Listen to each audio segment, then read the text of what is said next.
جرى ايه يا راجل؟ هتفطر طول اليوم قاعد كده؟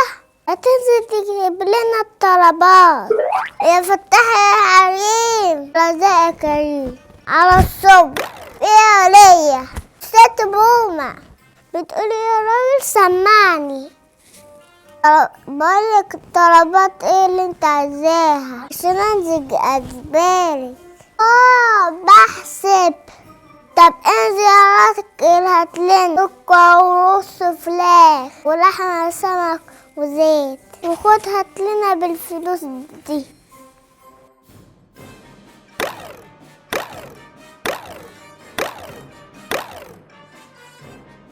اجيبلك الباقي ولا ايه؟ انت اتهبلت يا ولية. دي 200 جنيه مش 200 دولار.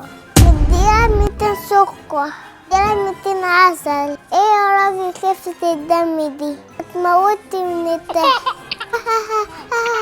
وانا اكل بربعها طريق دم خفيف لمين.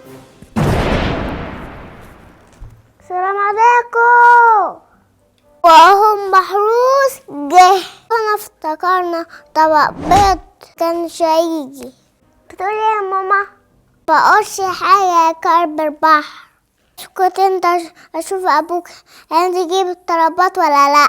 انا عارف ده يوم اسمه على كلفوني. بعد اليوم ده على خير. بابي تتكلم تتيل يا راجل وسرعة كده بقى بيعلى كلام تهتيل على الفاضي. انفعال مفيش.